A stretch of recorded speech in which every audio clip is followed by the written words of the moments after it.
Welcome to MojoPlays, and today we're looking at incredible DLCs, updates, or expansions that were given to players free of charge. Face the past, face the future. Master Valhalla, master thyself. Before we begin, we publish new content all week long, so be sure to subscribe and ring the bell to get notified about our latest videos. Not a hero. Resident Evil VII Biohazard. Chris, did we lose him? No. Ethan Winters has been secured. He's alive and well considering.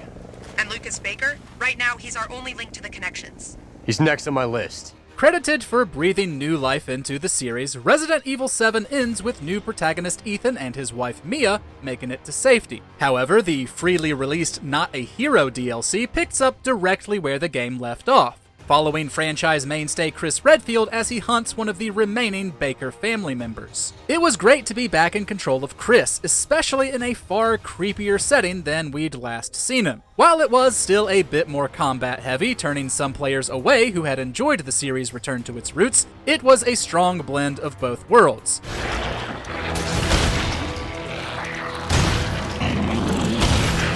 It's not quite as good as End of Zoe, but Capcom charged us for that one, so here we are.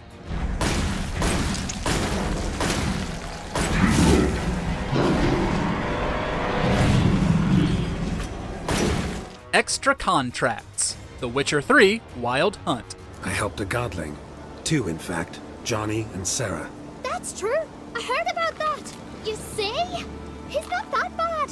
We should let him go. Let him go? No! So he can track us down and butcher us. CD Projekt Red's Witcher 3 received phenomenal expansions that we were happy to pay for. But before the game even released, the studio had free DLC in place. Post-launch, players received 16 free DLC packs, 2 every single week. Granted, a lot of the stuff added was cosmetic, like different hairstyles and outfits, but mixed in were new contracts and side quests, as well as new card sets for Gwent, the popular in-game card game. While the free side quests obviously didn't have the same level of story depth as the paid expansions, those like Skellige's Most Wanted were still highly enjoyable. And honestly, any extra time spent in this game is a positive.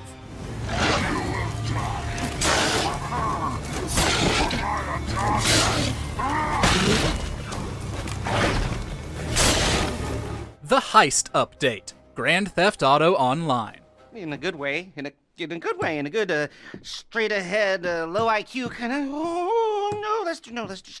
Stop it. It's the new meds. Okay, armed robbery. Here we go.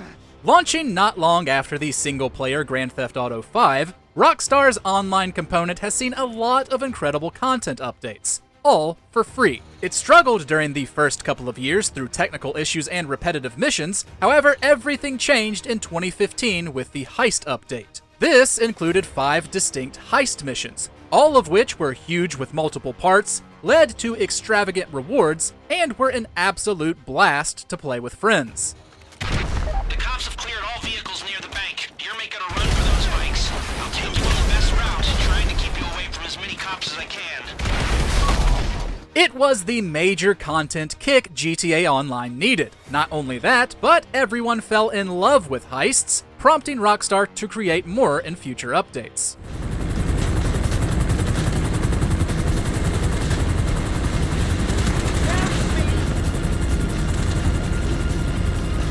Dead Kings. Assassin's Creed Unity. Steal the artifact, and your reward shall be far greater than anything Commandant Bonaparte has got. Where do I deliver it? To the Lady Eve. It's kind of strange to think that a decade ago, Ubisoft launched Assassin's Creed Unity in such a poor state the studio had to give out free DLC to appease fans. Dead Kings followed Arno 1 week after the game's climax, navigating the dark corners of Paris in search of an Apple of Eden. It was a great continuation of the story from the base game, wrapping up our time with Napoleon. But it was more than that, tying into the franchise's overall lore and history to the delight of die-hard fans. This, along with Ubisoft's patches to fix Unity, went a long way towards making things right.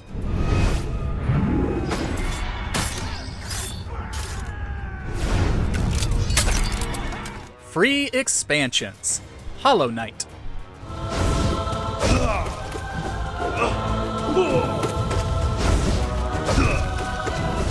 Leave it to smaller developers to show the big dogs how it's done. Hollow Knight already would have been destined to become one of the best indie games in years, with stunning hand-drawn visuals and pristine Metroidvania gameplay. But then, Team Cherry supported it with 4 expansions, which players had to pay absolutely nothing for. While they each varied in size, they brought in new bosses, locations, gameplay features, and, most importantly, quests.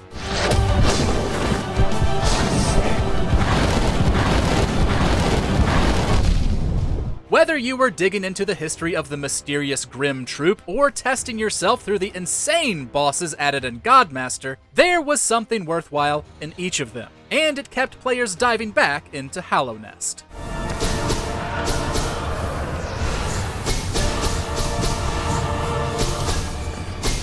New characters and maps. Overwatch.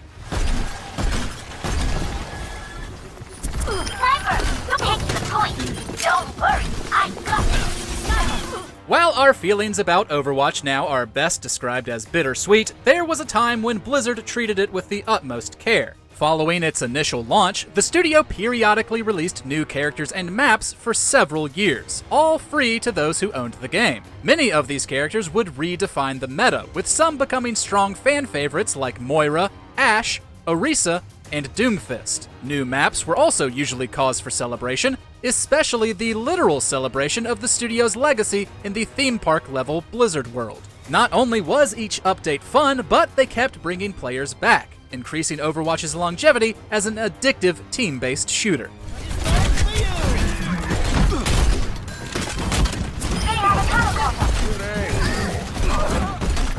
A better universe. No Man's Sky.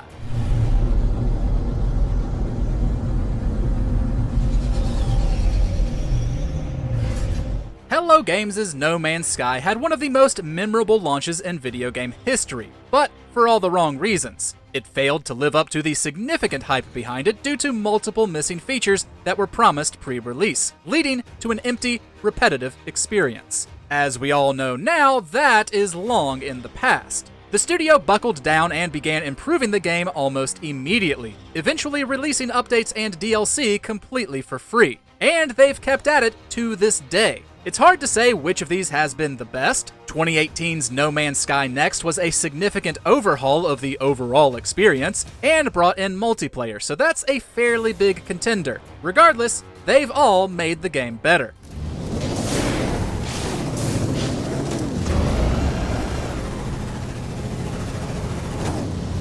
Full campaigns. Shovel Knight.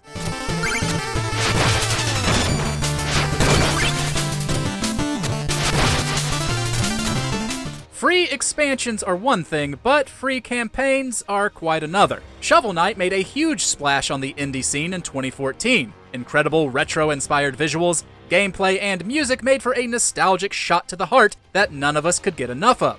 Thankfully, Yacht Club Games kept that train rolling. Over the course of several years, the studio released 3 campaigns, each focusing on a different villain from the base game. Spectre of Torment is my personal favorite. Not only did each chapter come with different gameplay styles, but they were all around the same size as the first game. They were extremely fun, and given as gifts to all who had purchased Shovel Knight.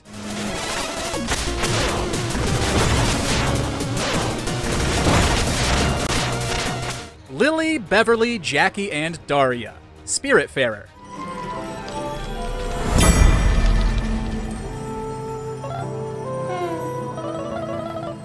Thunder Lotus's Spiritfarer is the most relaxing game that can also make you want to weep. It follows Stella starting her new job as a guide to spirits in the afterlife. While the game had plenty of charm and heart, from its gorgeous visuals to its thoughtful characters, the studio added a few free DLC spirits that made everything even better. Beverly's story, chronicling her deterioration under Alzheimer's, made us ache.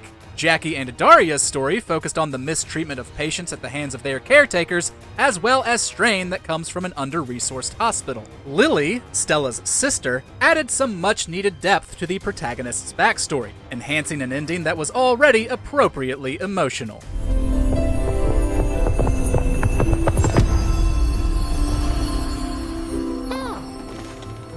Valhalla, God of War Ragnarok.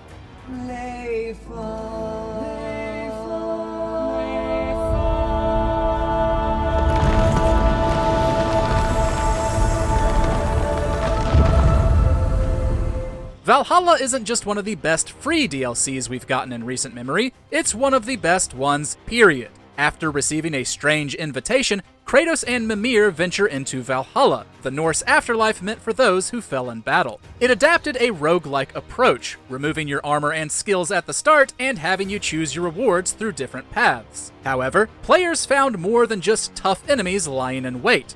Congratulations, old friend. You really are going places in Valhalla. Where's Mimir? Is that really all you have to say to me? After all this time?